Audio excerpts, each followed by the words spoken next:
The emergency alarm pierced through the silence of Station Gamma, 7 at 0300 hours. Vash jolted awake, his four eyes snapping open in the darkness of his quarters. As the leader of the juvenile training wing, his first instinct was always the same. Count the cubs that he rushed through the corridors, his scaled feet creating sharp clicks against the metal floor. The station's automated systems had detected unauthorized movement in the residential sectors. Protocol demanded an immediate headcount of all young ones under his care. 43 cubs from 17 different species, all supposed to be asleep in their assigned dormitories. Vash reached the first dormitory and activated the lights. Empty. His hearts began to race. He moved to the second dorm. Empty. The third, fourth, fifth, all vacant. Every sleeping pod stood open, blankets thrown aside carelessly. Panic gripped his chest like a vice. He activated his communicator with trembling claws. Security, this is Vash. We have a situation. All cubs are missing from their dormitories. I repeat, all cubs are missing. The response crackled back immediately. Confirmed, Vash. We detected the movement, but assumed it was authorized. Beginning station-wide search. Vash's mind raced through terrible possibilities. Kidnapping. Hull breach. Some kind of mass panic. In his 12 years as cub leader, nothing like this had ever happened. He sprinted toward the control center, checking every corridor, every common area. Nothing. It was as if 43 young beings had simply vanished. Then he remembered. The human. Kalen had arrived at the station 3 cycles ago, assigned as the new assistant instructor for physical training. The Galactic Council had been placing humans in various stations as part of their integration program, but Vash had been skeptical. Humans were new to the galactic community, barely past their first contact celebrations. What could they possibly teach species that had been spacefaring for millennia? Still, Kalen had been pleasant enough. Quiet, observant, good with the cubs, though his training methods were unorthodox. He insisted on something called games rather than the standard physical conditioning routines. Vash changed direction, heading toward the human quarters. If anyone had seen something unusual, it might be Kalen. The human kept odd hours, often awake when the station followed sleep cycles. He reached Kalen's door and pressed the chime. No answer. He pressed again, more insistently. Still nothing. Vash overrode the lock with his security clearance and stepped inside. Empty. A cold dread settled over him. Had the human taken the cubs? But why? For what purpose? Humans were supposed to be trustworthy, but they were still largely unknown. What if this was some kind of? A sound interrupted his spiraling thoughts. Laughter. Faint, but unmistakable. Coming from down the corridor. Vash followed the sound, his steps cautious now. The laughter grew louder, mixed with other sounds. Whispers. Soft shuffling. The occasional giggle quickly shushed. It was coming from the recreation hall, a large room used for group activities during the day. That he approached the door and found it slightly ajar. Warm light spilled through the crack. Taking a deep breath, Vash pushed it open. The sight before him made him stop completely. Every single cub sat in a massive circle on the recreation hall floor. Blankets and pillows had been gathered from somewhere, creating a cozy nest in the center of the room. Small glow lights floated overhead, dimmed to a soft, warm level. And in the middle of it all sat Kalen, cross-legged, with the smallest cubs practically in his lap. And then, Kalen was saying in his strange, soft accent, the brave little dragon realized she didn't need to breathe fire to be strong. Sometimes the strongest thing you can do is be kind. Vash stood frozen in the doorway. Every cub was accounted for. All 43 of them. Safe. Comfortable.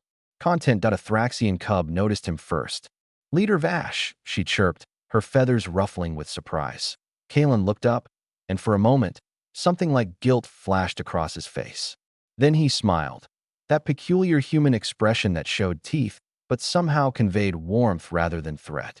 Vash, he said calmly. I can explain. You certainly will, Vash replied, though his initial panic had transformed into confusion. The entire station is on alert. Every dormitory is empty. I thought. We had a nightmare emergency, Kalen interrupted gently. He gestured to a small Coluvian cub nestled against his side. Mira had a bad dream about being alone in the dark.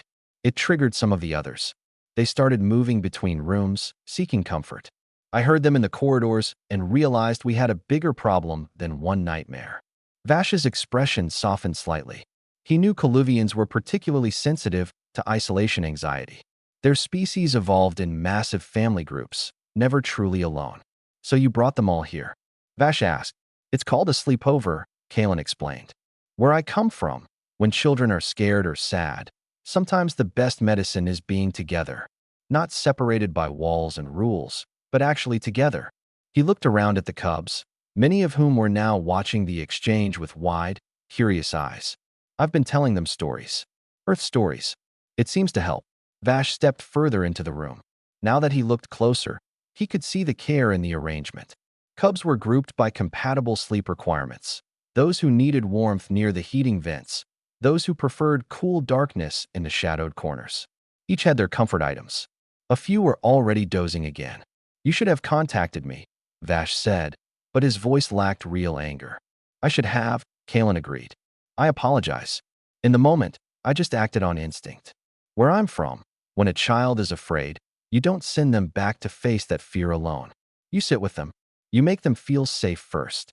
A small voice piped up. The human tells good stories, Leader Vash. It was Torx, a young Vrelnian who rarely spoke. They helped the scared feeling go away. Other cubs murmured agreement. Vash noticed that several of the more anxious cubs, ones who usually struggled with sleep cycles, appeared calm. Peaceful, even. Vash activated his communicator. Security, this is Vash. Cancel the alert. All cubs are accounted for and safe. False alarm. He moved to sit at the edge of the circle, his large frame settling carefully to avoid disturbing the arranged cubs. I should reprimand you, he said to Kalen. This violates at least 7 different protocols. I know, Kalen replied. I'll accept whatever consequences you deem appropriate.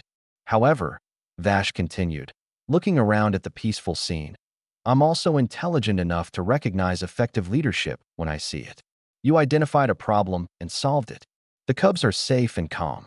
Perhaps, he paused, considering his words carefully, perhaps our protocols don't account for every situation. Kalen's smile widened. That's very kind of you to say. Tell me about these sleepovers, Vash said, settling more comfortably. Is this common among human young ones? Very common, Kalen confirmed. It builds community, trust. It helps children learn they're not alone, even when things are scary. Vash looked at the cubs again. Some were falling asleep now, lulled by the quiet conversation and the warmth of their peers. He thought about his own youth, about the strict dormitory schedules and the emphasis on individual resilience. He had never questioned it before.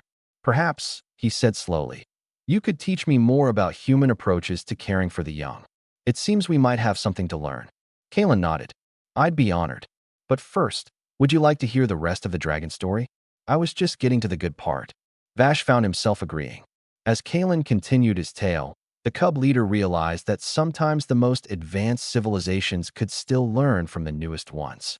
Sometimes wisdom wasn't about technology or protocols. Sometimes it was just about understanding that everyone, no matter how small or what species, just needed to know they weren't alone in the dark.